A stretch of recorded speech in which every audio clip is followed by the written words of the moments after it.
I should have known what was coming the moment I walked through those mahogany doors. The sound hit me first, laughter sharp and cutting, echoing through the marble foyer of my son's mansion. My grandson Tommy was turning 8, and I'd driven 3 hours through pouring rain just to be there for him. In my weathered hands, I clutched a small wrapped box containing a handmade wooden toy car I'd spent weeks carving in my tiny apartment. The moment I stepped into that opulent living room, the laughter died. Not the good kind of silence, the uncomfortable kind that makes your skin crawl. My daughter? Sarah's eyes swept over my faded brown jacket and scuffed shoes like she was looking at something distasteful. My son Marcus whispered something to his wife, and she covered her mouth, stifling a giggle. "Dad's here," Sarah announced to the room full of well-dressed guests, her voice carrying that particular tone reserved for unwelcome interruptions. The other parents, lawyers, doctors, business executives, turned to stare at me like I was some kind of curiosity. Tommy ran up to me, his face lighting up with genuine joy. "Grandpa!" "You came?" He threw his arms around my legs, and for a moment my heart soared. This was why I was here. This beautiful boy who still saw me as someone worth loving. "Happy birthday, champion," I whispered, ruffling his hair. "I brought you something special." But as I handed him the modest gift, I caught my son-in-law Richard's smirk. He was leaning against the marble fireplace, his Armani suit probably worth more than my monthly rent. "What's in the box, old man?" "Another one of your "Creative projects?" The room erupted in laughter again, and this time it felt like a physical blow. I watched Tommy's face as he unwrapped the wooden car, his eyes wide with wonder. But his mother quickly snatched it away. "Oh, how—" "Rustic," Sarah said, holding the toy like it might contaminate her manicured fingers. "Tommy has a whole collection of remote-controlled cars now, real ones." "From Germany!" The humiliation burned in my chest as the guests chuckled among themselves. I could hear the whispered comments. "Poor old man. Living in the past. Embarrassing." Really? But what cut deepest wasn't their mockery. It was the way my own children stood there, saying nothing, letting it happen. These people I'd sacrificed everything for, who now lived in mansions I could never afford, treating me like I was some charity case who'd wandered in from the street. Richard stepped forward, his voice dripping with false sympathy. "Listen, Pops, maybe next time you should call first. This is a pretty exclusive gathering, you know. We've got important people here." The room fell silent again, waiting for my response. I felt every eye on me, measuring my reaction, waiting to see if the old man would finally crack. My hands trembled slightly, not from weakness, but from the effort it took to keep my dignity intact. I looked at Tommy, who was still clutching my wooden car despite his mother's disapproval, and I made a decision that would change everything. "Of course," I said quietly, my voice steady despite the storm raging inside me. "I understand perfectly." But as I turned to leave, I caught sight of something that made me pause. Through the crowd of mockers and whispered insults, I noticed the hired entertainer in the corner, a clown in a colorful costume, setting up his equipment. He was watching me with an intensity that seemed out of place for a children's party performer. Our eyes met for just a moment, and something passed between us. A recognition, a understanding. The clown nodded slightly, almost imperceptibly, and I felt a strange calm wash over me. I didn't know it then, but that brief exchange would be the first domino in a chain of events that would turn this day of humiliation into something none of them would ever forget. As I sat in my old Honda in the driveway, rain drumming against the windshield, the memories came flooding back like a dam had burst inside my head. How had it come to this? When did I become the family embarrassment, the burden they all wished would just disappear? I could still remember Marcus as a 5-year-old, climbing onto my lap in my cramped office above the small electronics shop I'd built from nothing. "Daddy, when I grow up, I want to be just like you," he'd said, his tiny fingers tracing the calluses on my hands. Those same hands that had worked 18-hour days, that had bled building the business that would eventually make my children millionaires. Sarah used to beg me to read her bedtime stories. Even when I was so exhausted I could barely keep my eyes open. "One more, Daddy, please." And I'd always give in because her smile was worth more than sleep. Now that same smile had turned cold, calculating, measuring my worth by the label on my jacket and the age of my shoes. The irony was suffocating.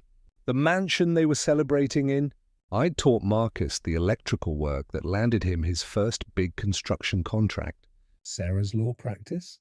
I'd worked double shifts to pay for her Harvard education, living on instant noodles and coffee for months at a time. Richard's smugness about his important friends. He'd married into a family I'd built with my own sweat and sacrifice, but somewhere along the way, success had changed them. The more money they made, the more they seemed to forget where it all started. The small apartment where we'd celebrated every birthday with homemade cake became a source of shame. The second-hand clothes we'd worn with pride became symbols of failure. And I, the man who'd given them everything, became a reminder of a past they wanted to erase. The loneliness was the worst part. Sitting in my small apartment every evening, watching game shows and eating microwave dinners, wondering when my own children would call. The phone that rarely rang. The holidays spent alone while they vacationed in Europe or the Caribbean, always too busy for the old man who'd made their lifestyle possible. I'd tried to reach out. God knows I'd tried. Birthday cards with checks I couldn't really afford. Offers to babysit Tommy so they could have date nights. Invitations to simple dinners that were always declined with polite excuses. "Was so busy, Dad." "Maybe next time." You understand. But I did understand. I understood that I'd become an inconvenience, a living reminder of humble beginnings they'd rather forget. In their world of charity galas and country clubs, I was the embarrassing father who showed up in outdated clothes. And talked about the good old days. What? They didn't understand. What they'd never bothered to ask was what I'd been doing with my time since they'd Pushed me out of their lives. They assumed I was just another lonely old man waiting to die. They had no idea about the small workshop in my garage, the new business I'd been quietly building. They had no clue about the phone calls I'd been taking, the meetings I'd been attending, the plans I'd been making as I sat there in the rain. Watching through the window as they continued their party without me, I felt something shift inside my chest. Not anger. That would have been too simple. It was something colder, more calculating. A clarity that comes when you finally stop hoping for things to change and start making them change. My phone buzzed. A text message. I glanced at the screen and smiled for the first time all day. "Everything is ready, Mr. Khan. The show is about to begin." JP, my business partner, my friend. The one person in this world who still called me Sir and meant it. I looked back toward the house where the sounds of the party were growing louder, and I made a decision. I wasn't leaving. Not yet. This birthday party was far from over. The front door opened with a flourish just as I was contemplating whether to drive away or stay to witness what was about to unfold. A figure in a vibrant red and blue costume bounded through the entrance, juggling colourful balls with professional precision. The clown I'd noticed earlier had officially arrived to begin his performance, and something about his presence immediately commanded attention. "Ladies and gentlemen, boys and girls!" His voice boomed through the mansion's grand foyer, rich and theatrical. "The amazing, the spectacular, the one and only. Jolly Pete is here to make this birthday party absolutely unforgettable." The guests turned toward the entertainer with polite applause, but I noticed something the others missed. The way he moved wasn't quite right for a typical children's party clown.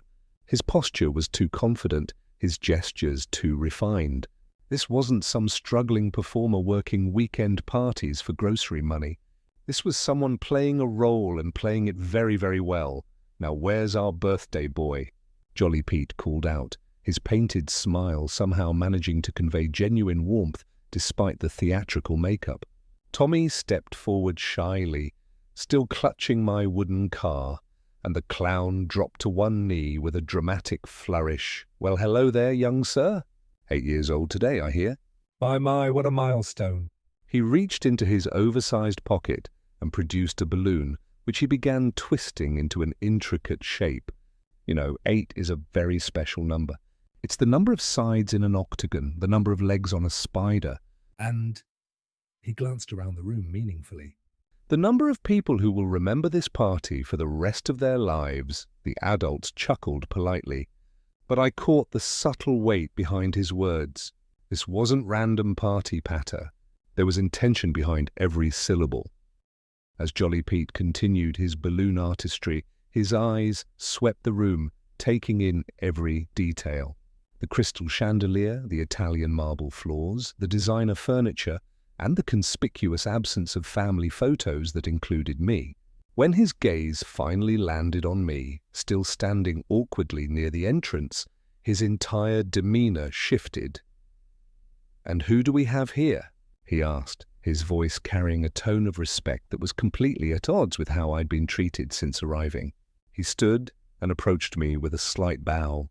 "So you must be family." "I can see the resemblance in your eyes." The room fell silent. Richard's smirk faltered. Sarah's face tightened with embarrassment. Here was this performer, this hired help, treating me with more dignity in 10 seconds than my own family had shown me all afternoon. "That's just my father," Marcus said quickly, his voice sharp with warning. "Dad, you don't need to—" "Your father," Jolly Pete interrupted, his painted eyebrows rising dramatically. "the patriarch." "The foundation of this beautiful family." He gestured grandly toward me. "Sir, it's an honor to meet you. Truly." I felt tears prick at the eyes I'd kept dry through all the earlier humiliation. When was the last time someone had looked at me like I mattered? When had anyone besides Tommy shown me this basic human respect? "Thank you," I managed to say, my voice rough with emotion. "No, sir." "Thank you." The clown's response was quiet, meant only for me to hear, but something in his tone made the hair on the back of my neck stand up. There was recognition there, familiarity, as if we'd met before, though I was certain we hadn't. The performance that followed was masterful. Jolly Pete worked the room like a seasoned professional, but I noticed how he managed to weave subtle commentary into his act. When he made jokes about people who forget where they come from, his eyes would dart toward my children. When he performed a magic trick about things that appear worthless but are actually priceless, he gestured toward my wooden car in Tommy's hands. The guests laughed and applauded, completely missing the subtext. But my children were starting to look uncomfortable. They could sense something was off, even if they couldn't put their finger on what. "You know," Jolly Pete said during a brief pause in his routine, "I once knew a man who built an empire with his bare hands. Started with nothing but determination and love for his family. People called him crazy, said he'd never amount to anything. But he proved them all wrong." He was looking directly at me now. And I felt my heart begin to race. "The funny thing about empires," he continued, His voice taking on a storyteller's cadence, is that they can be built more than once. Sometimes the second time around, they're even stronger than the first. Richard cleared his throat loudly. "Maybe we should move on to the magic tricks." The kids are getting restless, but Jolly Pete wasn't finished. He reached into his bag and pulled out a deck of cards, fanning them expertly. "Magic tricks? Oh, sir, I've got the perfect one." "It's called the Invisible Crown. Would you like to see it?"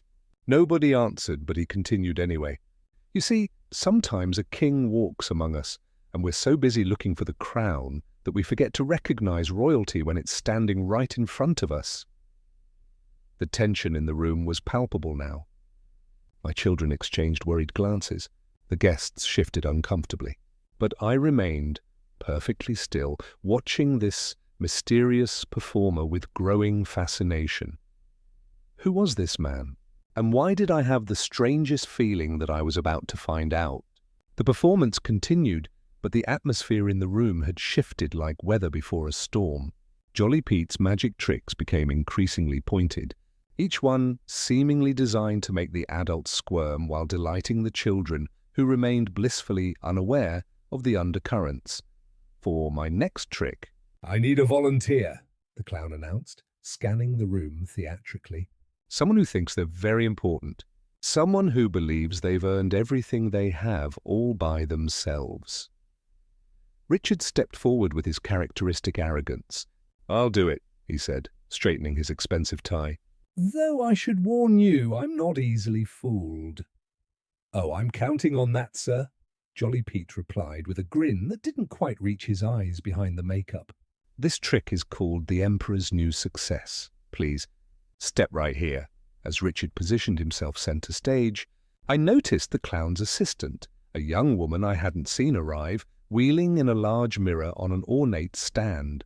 The reflection caught the light from the chandelier, casting rainbow patterns across the walls. Now, Mr. Jolly Pete paused expectantly. "Richardson," Richard replied proudly. "Richard Richardson." I'm a senior partner at Richardson, Blake & Associates. Ah, yes, the famous Richardson, the clown nodded sagely. Tell me, how did you build your empire? "What was your first big break?" Richard puffed up like a peacock. "Well, it was actually my father-in-law who helped me get started. He taught me some electrical work that landed me my first major contract. But of course, I took that small opportunity and built something much bigger through my own hard work and vision."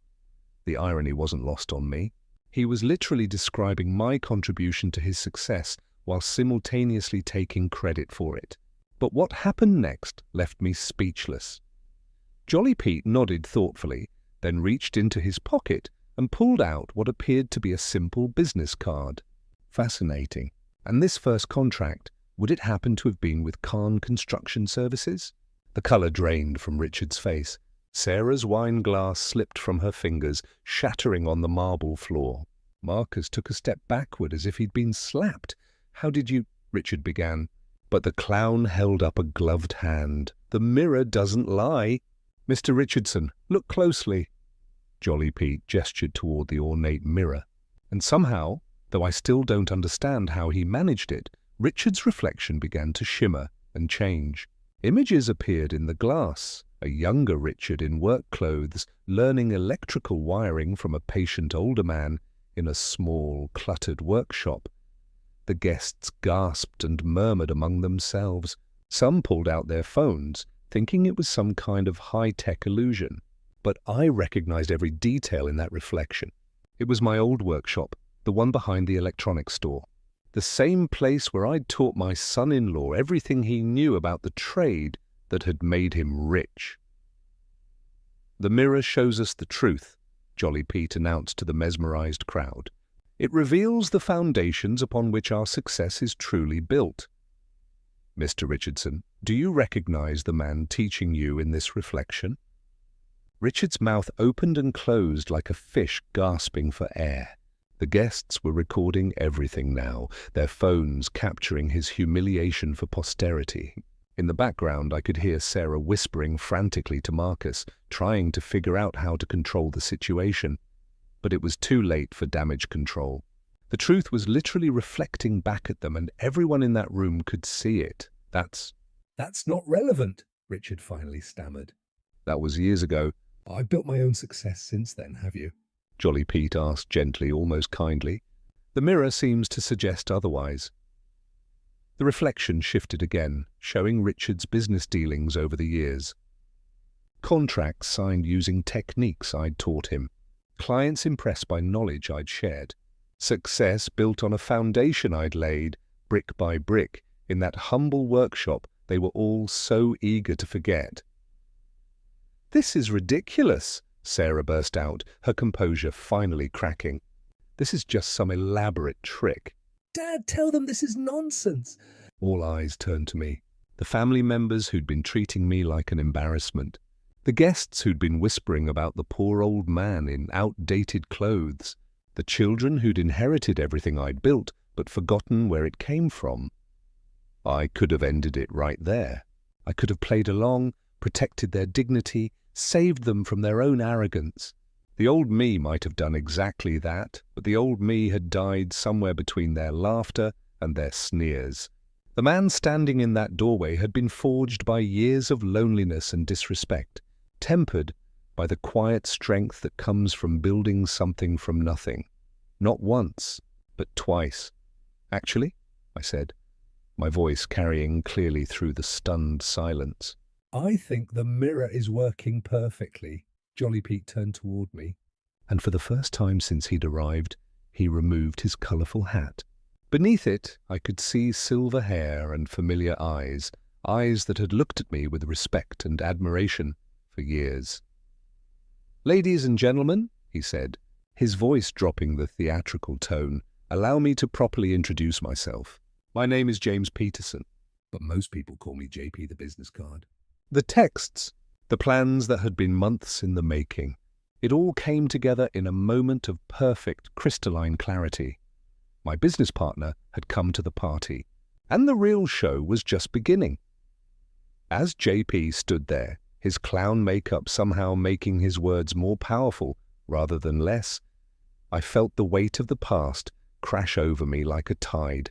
The room seemed to fade away, and I was transported back to the worst day of my life, the day my own children betrayed me. It had been a Tuesday in March 3 years ago. I remember because Tuesdays were always our family business meetings, held in the conference room of Khan Electronics, the company I'd built from a single repair shop into a multi-million-dollar enterprise. For 30 years, every Tuesday at 3 p.m., we gathered to discuss sales figures, expansion plans, and the future of our family legacy. I'd walked into that conference room expecting another routine meeting. Instead, I found lawyers. "Dad, sit down," Marcus had said, but his voice lacked its usual warmth. Sarah wouldn't even meet my eyes, instead shuffling through legal documents spread across the mahogany table I'd bought to celebrate our first $1 million year. "What's this about?"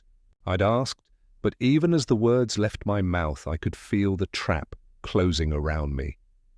Richard cleared his throat. He'd always been the spokesperson when dirty work needed doing. "We've been talking, Pops, and we think it's time for you to step back. "Enjoy your retirement." You've earned it." The word retirement hit me like a physical blow.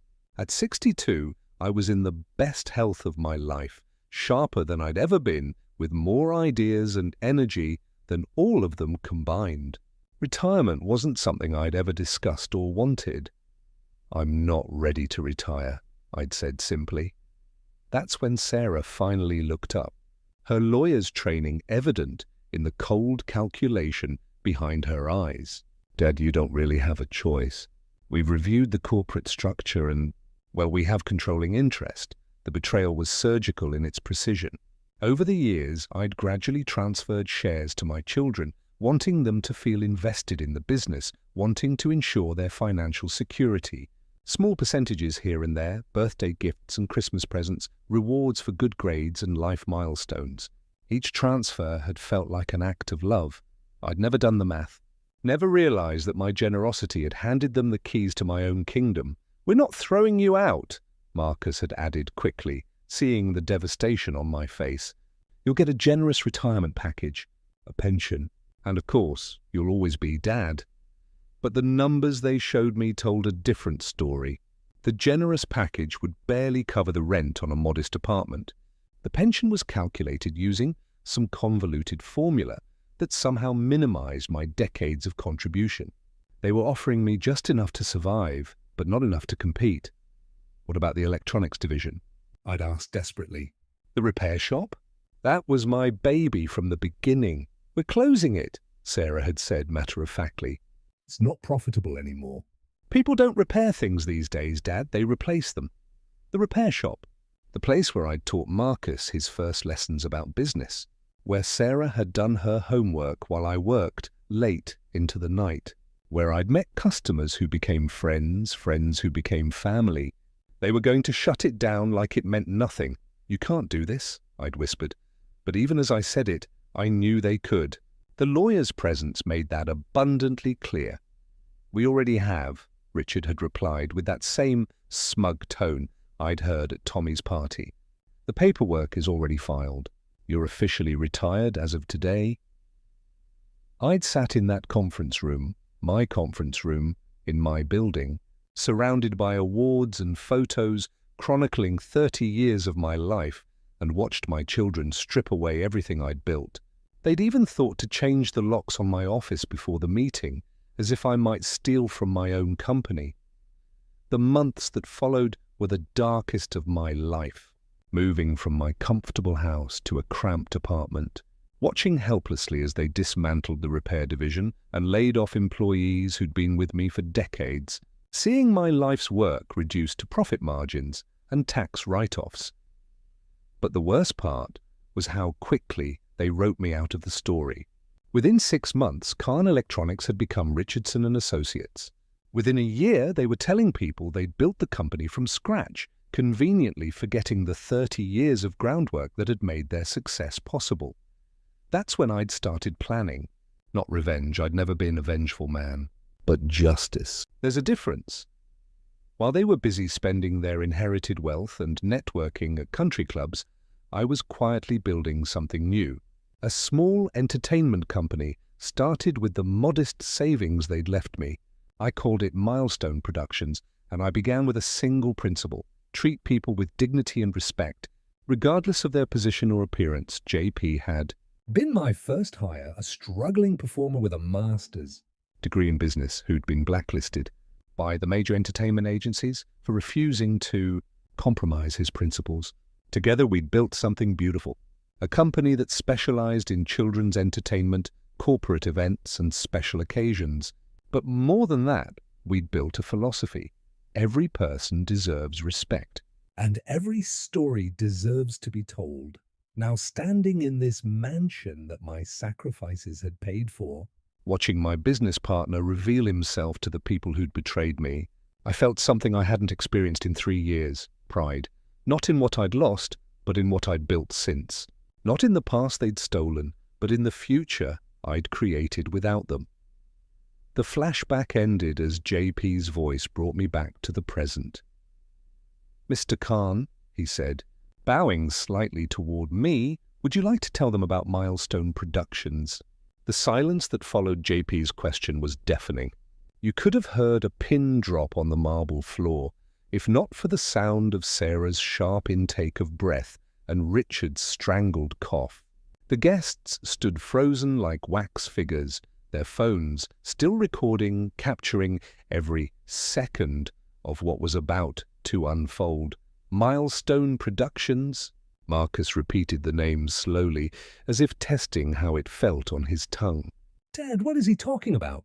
I stepped forward, my worn shoes clicking against the marble with a sound that seemed to echo through the sudden stillness. For the first time in 3 years, I felt the weight of command settling back onto my shoulders, the feeling of being in control of my own story. "JP," I said, my voice steady and clear, "why don't you tell them what Milestone Productions is?" My business partner reached into his colorful costume and pulled out what appeared to be a simple tablet. But as he powered it on, the device projected a holographic display that filled the center of the room.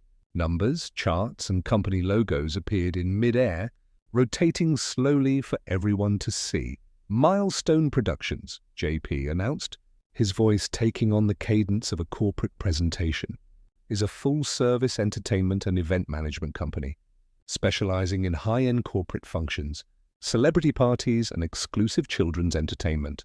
We were founded 3 years ago with an initial investment of $50,000. The hologram showed the company's growth trajectory, a steep upward curve that made even the business-minded adults in the room lean forward with interest. "Today," JP continued, "Milestone Productions has annual revenues of $12 million. We employ over 200 performers, coordinate events for Fortune 500 companies, and have exclusive contracts with 3 major hotel chains." Richard's face had gone white. That's impossible." "You can't build a company that successful in 3 years." "You're right," JP replied with a smile. "Most people can't, but most people don't have Mr. Amjad Khan as their founder and CEO. The hologram shifted, showing photos of elegant corporate events, celebrity birthday parties, and elaborate wedding receptions. In every image there was JP, sometimes as a clown, sometimes as a magician, sometimes in a business suit, but always with the same professional excellence that had made him one of the most sought-after entertainers on the East Coast. You see, I said, finally finding my voice. When you stripped away everything I'd built, you forgot one crucial detail. You took my company, but you couldn't take my knowledge. You inherited my success, but you couldn't inherit my ability to create it. Sarah was staring at the holographic display like it might bite her. This is some kind of trick. Some kind of elaborate hoax, is it? JP asked mildly. He reached into another pocket and produced his phone. Not a performer's prop, but a sleek business device. Perhaps you'd like to call the Ritz-Carlton downtown. Ask them about the Peterson and Kahn corporate event they're hosting next week. Or maybe check with the mayor's office about the children's charity gala we're organizing for next month. The names hit the room like hammer blows. The Ritz-Carlton, the mayor's office. These weren't small-time venues or local politicians. These were the kinds of clients that Sarah and Marcus had always bragged about landing for their own businesses. Peterson and Kahn, Marcus whispered. You two are partners? More than partners, JP said warmly. Mr. Kahn saved my career when the big agencies blacklisted me for refusing to compromise my principles. He gave me a chance when no one else would. He taught me that success isn't just about making money, it's about building something that matters. I watched my children's faces as the reality sank in. Their elderly father, the man they'd pushed into retirement, the embarrassment they'd hidden from their friends. He hadn't been sitting in his apartment feeling sorry for himself. He'd been building an empire, the wooden car. Tommy's small voice cut through the adult tension. He was still holding my handmade gift, turning it over in his small hands. Grandpa, did you make this? I knelt down to his level, grateful for the interruption. I did, champion. In my workshop. Do you make toys for other kids too? The innocence of the question broke my heart and filled it at the same time. Sometimes, when they deserve them. JP knelt down beside me, his colourful costume somehow not seeming ridiculous anymore. Your grandfather makes the most beautiful toys I've ever seen, Tommy. We have them in all of our luxury children's parties. Rich families pay thousands of dollars for handmade wooden toys just like that one. Thousands? Richard croaked. Oh yes, JP replied casually. Artisanal children's toys are quite popular among the wealthy these days. Especially when they're made by someone with Mr. Kahn's reputation for craftsmanship. The hologram shifted again, showing photos of elegant playrooms and nurseries, each one featuring beautiful wooden toys that looked remarkably similar to the one Tommy was holding. Price tags appeared next to each item. $500 for a wooden train, $800 for a handcrafted dollhouse, and $200 for a custom rocking horse. But this isn't about money, I said, standing back up and looking directly at my children. This was never about money. Then what is it about? Sarah asked, her voice barely above a whisper. I looked around the room at the expensive decorations, the designer clothes, the carefully curated perfection that had replaced the warmth I remembered from their childhood, at the guests who were still recording, still waiting to see how this drama would unfold. It's about respect, I said simply. It's about remembering where you came from. It's about understanding that success isn't something you're entitled to. It's something you earn. Every single day, JP stood up beside me, and in that moment, I saw something in his eyes that I hadn't seen in my children's faces for years. Pride. Not in what I owned or what I'd accomplished, but in who I was as a person. Ladies and gentlemen, he announced to the room, his voice carrying the authority of someone who commanded respect in boardrooms and ballrooms across the country. Allow me to properly introduce my business partner, my mentor, and my friend, Mr. Amjad Khan, founder and CEO of Milestone Productions, master craftsman, and the man who taught me that true success is measured not by what you take, but by what you give. The applause that followed was unlike anything I'd heard at this party. It wasn't polite or obligatory. It was genuine, filled with the kind of admiration that comes from witnessing something remarkable. But the sound I heard most clearly was Tommy's voice, cutting through the applause with perfect 8-year-old clarity. "Grandpa, you're famous!" The applause died down, but the energy in the room had completely transformed. Where there had been casual dismissal and barely concealed contempt, now there was electric attention. Every guest was focused on me with the kind of sharp interest usually reserved for celebrity encounters or business networking opportunities. But my attention was fixed on my children. Marcus was staring at the holographic display like he was trying to solve a complex equation. Sarah had that particular expression she'd worn as a child when caught in a lie, defiant but scared. And Richard looked like he might be sick. This doesn't make sense, Marcus said finally.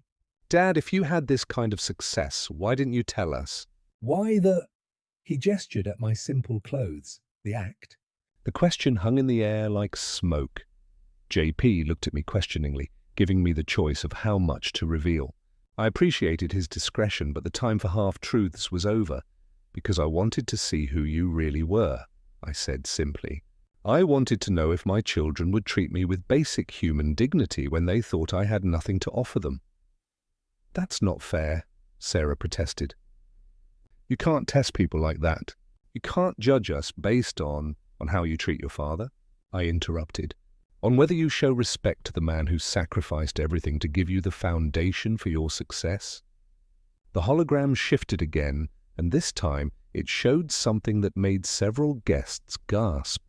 Financial records clearly displayed the costs of Marcus's engineering degree, Sarah's law school tuition, the seed money for Richard's first business venture. Numbers that added into the hundreds of thousands of dollars. Every dollar of your education, I said, my voice steady despite the emotion churning inside me. Every opportunity I created for you. Every connection I made to help launch your careers. All of it documented, all of it freely given, because that's what fathers do for their children. We never asked you to, Richard began, but JP held up a hand. Actually, Mr. Richardson, you did, repeatedly. JP touched the tablet, and the hologram displayed what appeared to be old letters and emails. These are copies of correspondence spanning 15 years, requests for loans, for business advice, for connections with suppliers and contractors, all of them asking Mr. Khan for help, all of them promising gratitude and respect in return.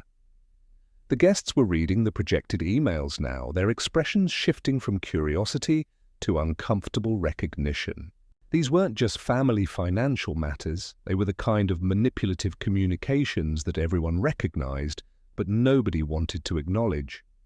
Dad, please, Marcus said, and for the first time all day, his voice carried genuine emotion. You're humiliating us in front of everyone. No, I replied, my voice growing stronger. You humiliated yourselves. I'm just providing context. I walked to the center of the room, standing directly beneath the holographic display.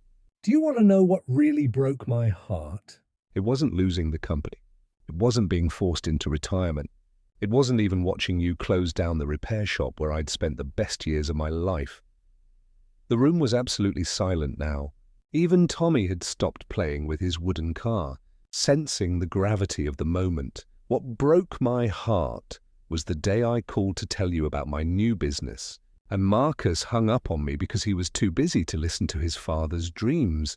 It was watching Sarah turn away from me at the grocery store because she was embarrassed to be seen with me in front of her law firm colleagues.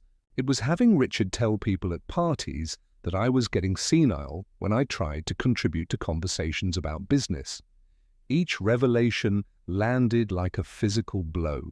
I could see my children remembering these moments, perhaps seeing them clearly for the first time.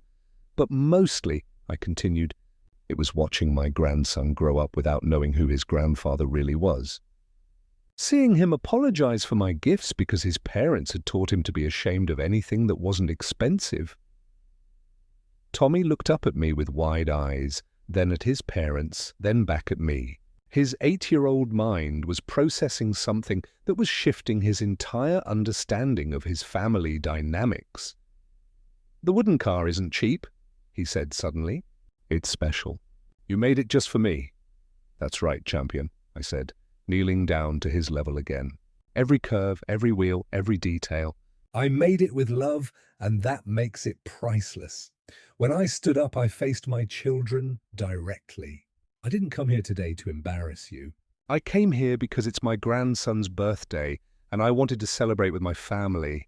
But you made it clear that I wasn't welcome. Dad, we never said, Sarah began. You didn't have to say it, I interrupted. The laughter said it. The whispers said it. The way you snatched away Tommy's gift like it was contaminated said it louder than words ever could. JP stepped forward, his presence somehow both theatrical and dignified. Mr. Khan, should I show them the rest? I looked at him questioningly. The rest? He smiled, a real smile, not the painted clown expression. The charitable foundation, the scholarship program, the community center renovations, the children's hospital wing. The hologram exploded with new information. Photos of ribbon-cutting ceremonies, newspaper articles, thank you letters from families whose children had received scholarships. And in every image there I was, not as a forgotten old man, but as a respected community leader and philanthropist. Milestone Productions, JP explained to the stunned room, donates 30% of its profits to educational and community programs. Mr. Khan has personally funded 17 full scholarships to state universities for underprivileged students. He's also the anonymous donor who renovated the children's wing at St. Mary's Hospital. The revelation hit the room like a thunderclap. Several guests were now looking at me with something approaching awe. The embarrassing father they'd been pitying was actually one of the city's most generous philanthropists. Anonymous? Marcus whispered. Of course anonymous, I replied. When you do something because it's right, you don't need credit for it. I looked around the room one more time, taking in the faces of people who had completely reassessed their opinion of me in the span of 20 minutes. Then I focused on my children, my successful, arrogant, beautiful children who suddenly looked very small and very young.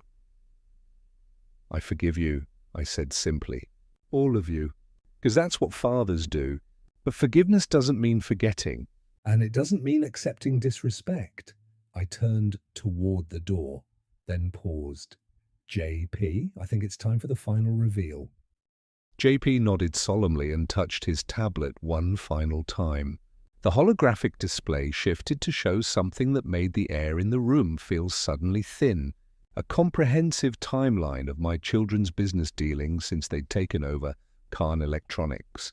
Ladies and gentlemen, JP announced, his voice taking on the clinical tone of an investigative journalist, what you're about to see is a matter of public record. We've simply compiled it into a coherent narrative. The display showed the company's performance over the past 3 years. The numbers were devastating. Revenue down 40%, customer complaints up by 200%, key contracts lost to competitors who offered better service and more reliable workmanship. No, Sarah whispered, reaching toward the hologram as if she could somehow stop it. You can't show that. That's private business information. Actually, Ms. Richardson now, isn't it? All of this information is available through public business filings, JP replied matter-of-factly. We've simply organized it in a more accessible format. The timeline continued, showing the systematic dismantling of everything I'd built. The repair division, my pride and joy, hadn't just been closed. It had been sold to a competitor for a fraction of its value. The customer service department I'd insisted on maintaining had been outsourced to a call center in another state. The community outreach programs I'd established had been eliminated entirely. We had to streamline operations, Marcus said desperately. That's just good business practice, is it? JP asked mildly. The display shifted to show comparative data from similar companies in the region. Because your competitors seem to be thriving with the traditional full-service model that your father pioneered. The guests were studying the projections with the intensity of investors reviewing a prospectus. Several were taking notes on their phones, not for social media, but for their own business intelligence. The Richardson name, which had been synonymous with success and reliability, was being systematically dismantled in real time. But perhaps the most interesting part, JP continued, is what happened to the employees who were let go when Khan Electronics was restructured. The hologram showed a new set of data: employment records, business licenses, success stories. Former Khan Electronics employees who had started their own companies, joined competitors, or been recruited by firms that valued their experience and training. It turns out, JP said with a slight smile, that people trained by Mr. Khan were highly sought after in the industry. 67% of former Khan Electronics employees found better paying positions within 6 months of being laid off. Many of them cite the work ethic and problem-solving skills they learned from Mr. Khan as key factors in their success. I felt a warmth spread through my chest. Even in my defeat, even in the betrayal and humiliation, the people I'd mentored had thrived. The values I'd taught had endured. Several of these former employees, JP continued, now work for companies that are direct competitors to Richardson and Associates. They've been instrumental in winning contracts that were previously guaranteed renewals for your family business. Richard's face had gone from pale to green. Are you saying that Dad's former employees are deliberately sabotaging our business? Not at all, JP replied cheerfully. They're simply doing what Mr. Khan taught them to do, providing excellent service at fair prices while treating customers with respect and dignity. Apparently, the market rewards that approach. The hologram shifted again, showing recent news articles and business journal entries. Richardson and Associates was mentioned in several, not for success stories, but for customer service failures, missed deadlines, and quality control issues. The irony, JP observed, is that in trying to modernize and streamline the business, you eliminated the very elements that made it successful in the first place. The personal touch, the commitment to excellence, the understanding that reputation is built one satisfied customer at a time. One of the guests, a woman I didn't recognize, stepped forward. "Excuse me, but are you saying that Richardson and Associates is in financial trouble?" The question hung in the air like a sword. Sarah and Marcus exchanged panicked glances, while Richard looked like he might actually faint. "I'm not saying anything," JP replied, diplomatically. "I'm simply presenting publicly available information and allowing people to draw their own conclusions." But the conclusion was obvious to everyone in the room. The successful business empire my children had inherited was crumbling, while the washed-up old man they'd discarded had built something new and thriving. Tommy, who had been following the adult conversation with the intense focus that 8-year-olds sometimes display, suddenly spoke up. "Does this mean Grandpa's rich and Mommy and Daddy are poor?" The innocent question hit the room like a thunderbolt. Several guests actually laughed, not mockingly, but with the surprised appreciation of someone witnessing perfect comic timing. "It means, champion," I said gently, kneeling down to Tommy's level again, "that money isn't the most important thing. What matters is how you treat people, how hard you work, and whether you remember to be grateful for what you have." "But are you rich, Grandpa?" I looked up at the holographic display showing Milestone Productions' success, the charitable foundation's impact, the respect I'd earned in my new life. Then I looked at my children's faces, the embarrassment, the fear, the dawning realization of what they'd lost. "I'm rich in the things that matter. Tommy, I have work that I love, people who respect me." And I looked directly at him. A grandson who still thinks his grandfather's handmade gifts are special. Tommy beamed and hugged the wooden car closer to his chest. Around us, the party guests were beginning to whisper among themselves. I could hear fragments of conversation. Had no idea. Always seemed like such a sweet old man. We're going to have to reconsider that contract with Richardson. The social destruction was as thorough as it was swift. In the space of 30 minutes, my children had gone from successful business owners to subjects of pitying gossip. Their reputation, the currency they'd valued above family loyalty, was evaporating before their eyes. "Dad," Marcus said quietly, his voice breaking slightly. We didn't know." "You didn't want to know," I corrected gently. "There's a difference."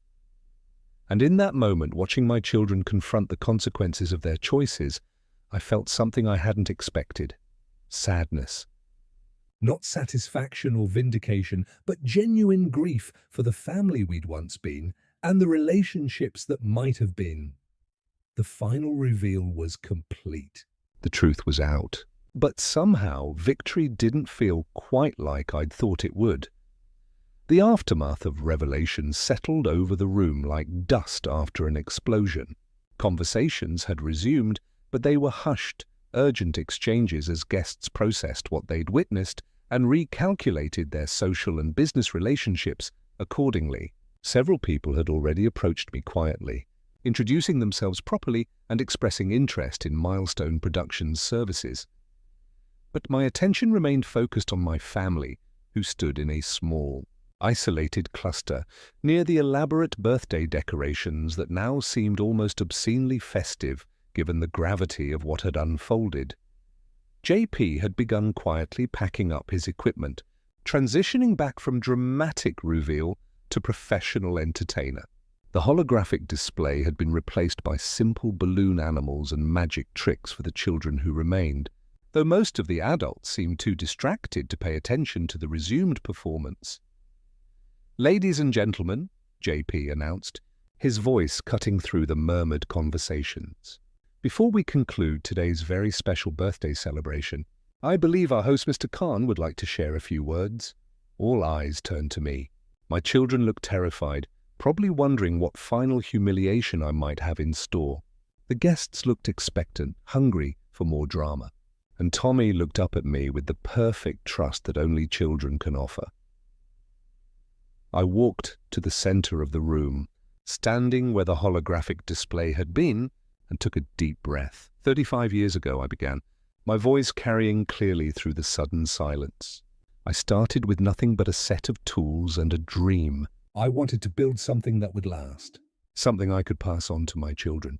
Something that would make a difference in people's lives.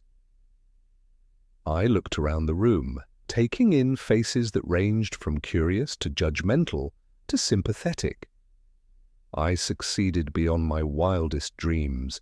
I built a company that employed dozens of people, served thousands of customers, and provided my family with opportunities I could never have imagined as a young immigrant working in a factory. Sarah shifted uncomfortably, but I continued. But somewhere along the way I made a mistake. I confused giving my children everything with teaching them to value everything. I thought that by removing obstacles from their path, I was showing them love. Instead, I was robbing them of the chance to develop their own strength. The room was absolutely still now. Even Tommy had stopped playing with his wooden car, sensing the importance of the moment. When they took my company from me, I was devastated. Not because of the money or the prestige, but because I felt like I'd failed as a father. How could children I'd loved so completely treat me with such disregard? I could see tears forming in Marcus's eyes, and Sarah was gripping Richard's arm so tightly her knuckles were white. It took me a long time to understand that their actions weren't a reflection of my failure as a father. They were a consequence of my success as a provider. I'd given them so much that they'd never learned to appreciate anything. JP approached quietly, carrying a crystal champagne flute filled with what appeared to be sparkling cider. He offered it to me with a slight bow, then stepped back. "So I want to propose a toast," I said, raising the glass. "Not to success or failure, not to revenge or vindication, but to second chances." The guests raised their own glasses, some filled with champagne, others with soft drinks or water. But everyone participated in the ritual. I got a second chance to build something meaningful. JP got a second chance to pursue his dreams. The employees who lost their jobs got second chances with new companies that valued their skills. I looked directly at my children. And now you have a second chance too. A chance to remember what really matters. A chance to choose relationships over reputation, family over financial gain, gratitude over greed. The silence stretched out like a held breath. I won't pretend that what happened here today doesn't change anything. Trust, once broken, takes time to rebuild. Respect, once lost, must be earned back through actions, not words. Richard stepped forward, his face flushed with shame and something that might have been hope. Mr. Khan, Dad, What can we do to... I held up my hand gently. That's not for me to tell you, Richard. That's for you to figure out. But I will say this. It starts with understanding that success isn't something you inherit. It's something you earn every single day through the choices you make and the way you treat people. I turned to address the room more broadly. To everyone here, thank you for witnessing this family moment.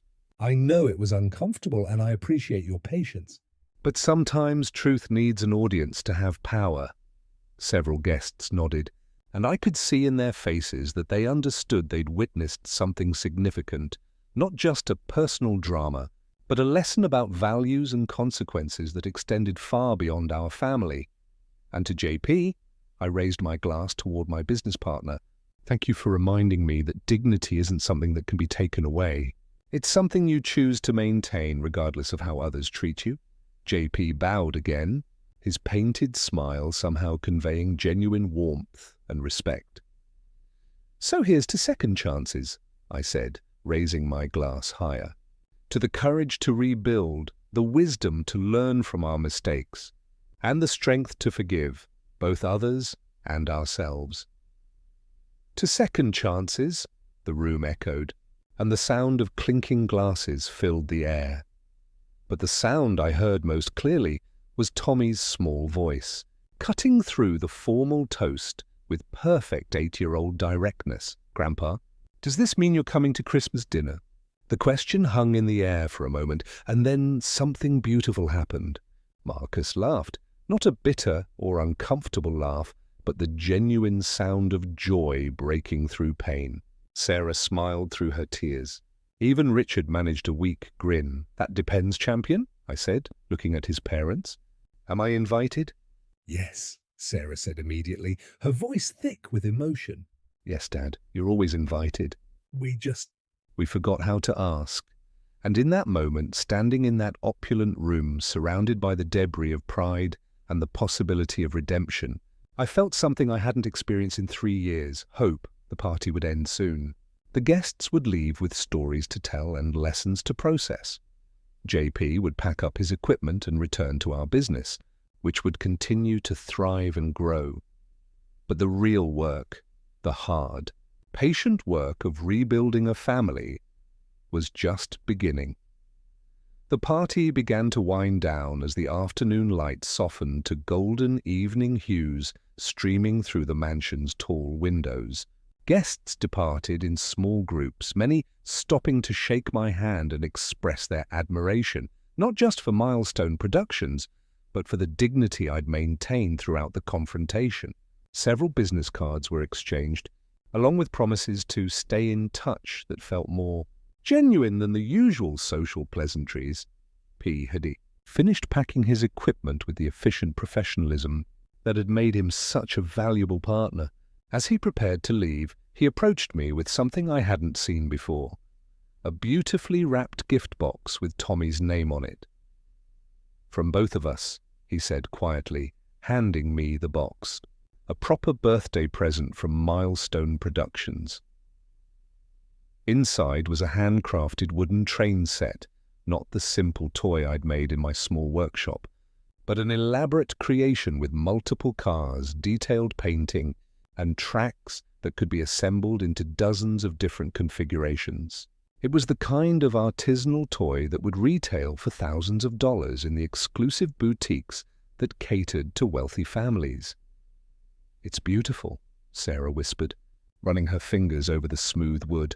Dad, this is incredible workmanship. Tommy, I called to my grandson, who was showing his wooden car to the few remaining children. Come here, champion. I have something else for you. His eyes widened as he saw the train set, but instead of grabbing for it immediately like most children would, he looked up at me with a question in his eyes. Is this one special too, Grandpa?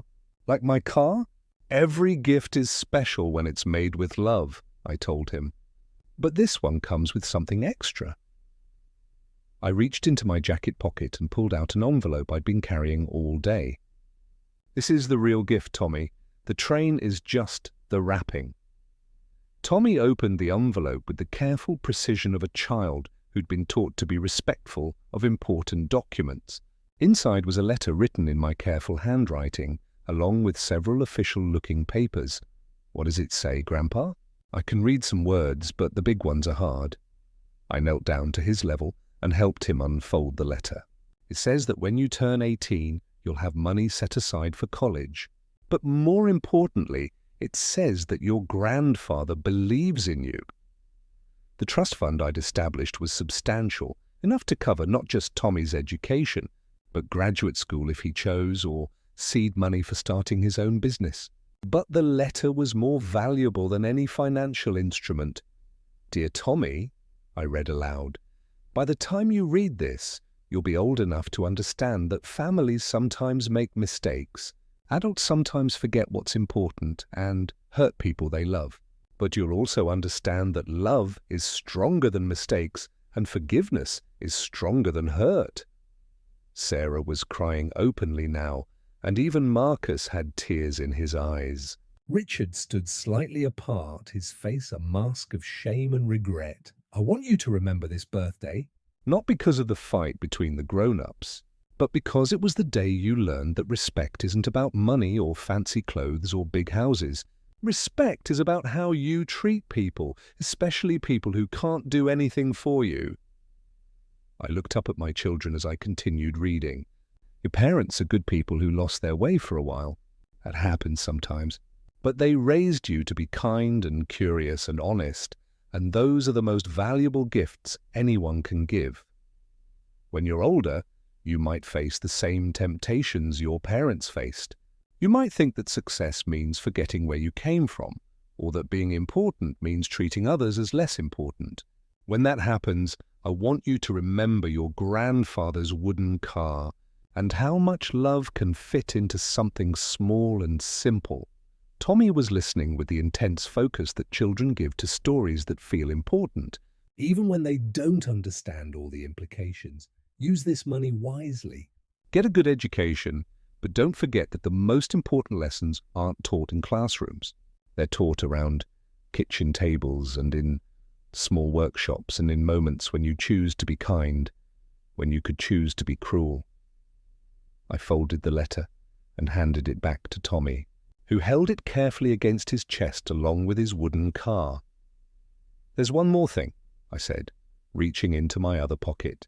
I pulled out a small brass key attached to a simple chain. This is the key to my workshop. When you're old enough, I'll teach you how to make things with your hands, just like I taught your father and your mother when they were young. Will you teach me how to make toys for other kids? Tommy asked, if that's what you want to learn. Or we can make furniture or fix broken things or build inventions that no one's ever thought of before. The important thing is learning that creating something is more satisfying than buying something. Marcus stepped forward hesitantly. Dad, I remember those lessons. In the workshop behind the store. You taught me how to use a screwdriver before I could properly hold a pencil. You were a good student, I said simply. You all were. I just wish I'd taught you other lessons as well. It's not too late, Sarah said quietly. Is it? I mean, we're adults now, but... Could we learn those other lessons? I looked at my daughter, successful, accomplished, beautiful Sarah, who was asking her father to teach her things she should have learned years ago. The irony wasn't lost on me, but there was no bitterness in it anymore. Only sadness for the lost time and hope for the time that remained. It depends, I said. Are you willing to be students again? Are you willing to admit that there are things you don't know? Yes, Marcus said immediately. God, yes. Dad, we've made such a mess of everything. The business, our relationship with you, our own values. We need help. Richard, who had been silent through most of the afternoon's revelations, finally spoke up. Mr. Khan, I know I have no right to ask this, but would you consider being a consultant for Richardson and Associates? We clearly don't know what we're doing, and... I held up my hand. Richard, I appreciate the offer, but I'm not interested in trying to fix your business. That's your responsibility. His face fell, but I wasn't finished. However, If you're genuinely interested in learning how to run a business with integrity, how to treat employees with respect, how to build something that lasts, then maybe we can talk. Not as a consultant, but as a father-in-law who wants to see his family succeed. The hope that flickered in his eyes was almost painful to witness as the last guests departed and JP drove away with promises to call tomorrow about our upcoming projects. I found myself alone with my family for the first time in 3 years. The mansion felt different now, less like a monument to their success, and more like a house where people lived and made mistakes and tried to figure out how to love each other. "Dad," Sarah said as we stood in the aftermath of the party, surrounded by decorations and discarded wrapping paper, "I'm sorry. We're all sorry. But I don't know if sorry is enough." "Sorry is a beginning," I told her. "But you're right that it's not enough. Trust is rebuilt through actions, not apologies." "Then tell us," Marcus said. "Tell us what we need to do." I looked around the room one more time, taking in the opulence that had once intimidated me, the wealth that had once made me feel small and forgotten. But now I saw it differently. Now I saw it as just stuff, expensive stuff, but stuff nonetheless. What mattered were the people in the room and the choices they would make going forward. "Start by coming to work," I said.